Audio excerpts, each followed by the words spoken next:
Well, hello again.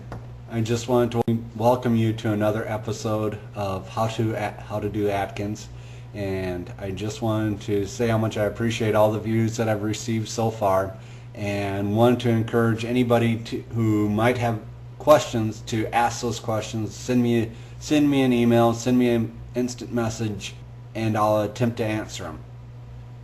Today's episode has to do with how to prevent one from cheating, or how to prevent temptation from taking hold to lead you down a path that you don't want to go.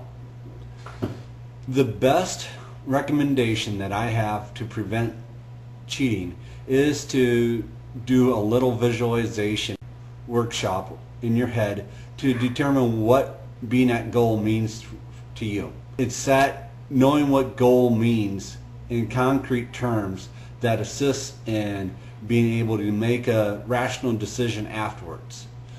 Might help to let you know what being at goal meant to me while I was trying to lose weight.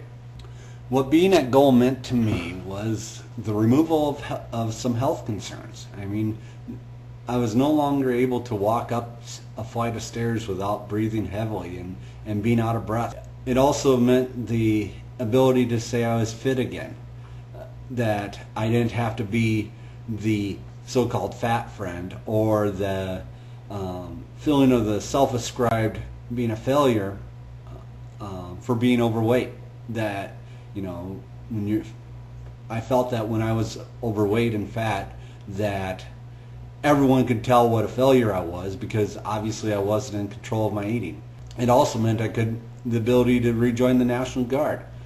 In my first video, I described the feelings that I felt when my former unit was deployed and I couldn't go with them because of being overweight. And I also thought I could be a better dad and a better husband at goal than I could be at 400 pounds, because, to be honest, after work I simply wanted to go to bed, or I fell asleep in the chair. You know, so at 7 o'clock I was asleep because I was just worn out and I was tired. It also meant that there were some concrete things that I'd be avoiding, or I would no longer ever have to deal with again. Namely, I wouldn't experience the discomfort of trying to fit into the cafeteria seats, in which I was basically sitting half in and half out because I couldn't sit back all the way because the arms of the chair were too small.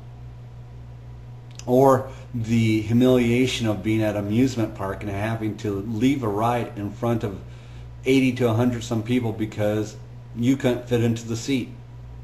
Or having to car shop for a car that had the biggest gut room rather than one that was a good car or looked nice. I had to buy one that had the most space for my gut between myself and the steering wheel. Knowing those concrete things puts you that much more likely to be able to fend off temptation. It enables you, when temptation comes, to be able to visually say, do I want to go down the path that leads me to the guy who no longer has to worry about gut room when they're car shopping, or do you want to be the person who has to potentially be ashamed of themselves in a meeting because you're breathing heavily and you're trying to disguise the fact? It's having that in your mind, that when someone offers you a French fry or says, here's a donut, why aren't you participating, Kent? Why don't you have one? It's that sort of mental image of, do I want to go down this way or do I want to go down this way? You have those two choices in front of you. Which path do you want to go down today? Gives you that much more strength in making those decisions. Additionally, one of the things that we suggested in past Atkins boot camps is to visualize those situations in which you're most likely to be stressed out or most likely to succumb to temptation. It's planning in advance what those situations are, such as you have a big conference and you're not sure what the menu is, and it turns out to be something not Atkins friendly. What do?